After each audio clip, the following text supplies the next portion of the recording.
So I wouldn't be able to leave you talking about the feet without giving you a little taste from the hips.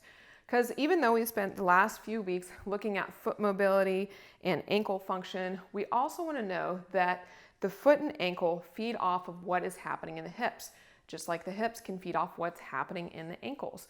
And sometimes too, if we have a lot of stuff going on in our ankles and a lot of history with it, we might have to work from the top up to get to those feet, just like sometimes we can work from the bottom up to get to your hips. So I'm going to take you through one of my favorite exercises to work on feeling kind of a little bit more centered in your hips to then go make that single leg balance test a little bit easier. So with this, we're going to think about working on treating our pelvis like a teeter-totter. So we're going to look at how we can control the movement side to side to get a great stretch and opening through the backside of our hips to help it be resting in a middle position. If you think about if at rest, your pelvis is kind of have a little bit of a twist to it, then you go to stand on a leg and everything's already going to be off to start. So what we're going to do here is we're going to work on taking it through one full range and then the other, working each range completely as it's available to us. So then we're better off at being able to find that middle position to be able to function from there. So with this, I'm going to show you a couple different angles. So we're going to get into a hip hinged position. You're going to be on one leg, so my left leg's going to be forward here, and my right foot's going to be back behind me just a little bit like a kickstand, but my thighs are still parallel to each other. I'm going to hinge down. So I'm thinking that butt back, chest comes down, back stays nice and flat. At first, you might only be able to hinge so much, but ideally, the more you can get towards that horizontal position, the more gravity is going to be in your favor to help you. You can notice as I'm in this hinge position, my left knee has about a 20-degree bend and it's staying right over my midfoot. It's not shifted back here and it's not locked out and it's not bent forward more. We're going to keep that position through this whole exercise.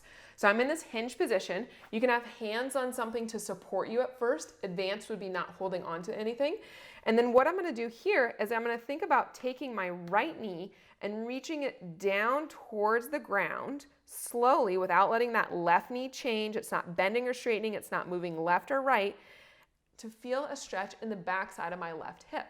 Then I'm going to press through my left big toe and heel as I'm also pulling my right leg back like it's a boot in mud that's stuck and sucking it back up and in, pushing down through that left hip, not letting that knee again shift forward or move side to side to engage my left butt and lift my pelvis up.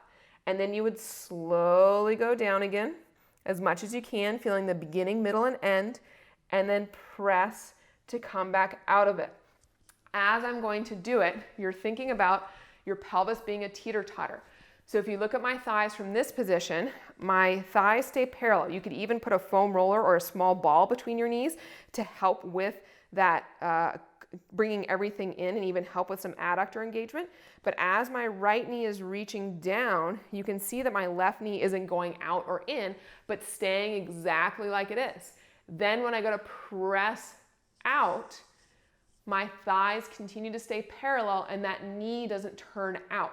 That's going to make sure you're really isolating your glute med muscles on the side here for that movement and not using your piriformis to turn out with it.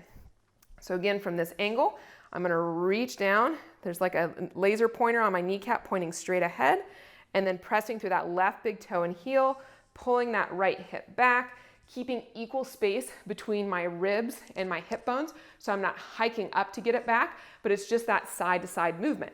I'll give you one last view that people find really helpful. So from the back here, one leg forward, one leg back. You can think of my pelvis being that teeter-totter. So it's going to drop down, getting that stretch in that left side, and then press back to tip here for it. So you can see that teeter-totter action here. And when you go to do that, you should really feel that left glute, that front leg glute, the entire thing working and feeling great as you're going to do it. By going really slowly, you can catch when that knee wants to shift forward, shift back, lose equal contact between your heel, big toe, pinky toe, and any of those other deviations that I mentioned earlier on with it. So you can pause, recollect, connect, and then go again as best as you can through the full range, eking into it a little bit more. With that being said, I maybe do like 2 sets of 5. And so with doing that, knowing that a lot of the time that right side can be a little bit trickier than the left side, so treating each side individually and just focusing on it as best you can for it. We can bring back the wedges that you may have discovered helpful earlier on and apply that to your feet as well in this position, in that front foot, and play with, okay, the wedge underneath the inside of that heel or the outside of the heel or the back side of the heel even, or around the front side of that foot, and see if that then helps from the ground help you better connect into your hips. But afterwards, after you've done that, it should feel, your hips feel nice and loose. You go to stand and it's like, oh, boom, I can just go there. Or you go into your lunges or squats or other movements and things can feel a little bit easier with it. So give that a shot so that we can give a little bit of a nod toward your hips as you're also giving some love toward your feet.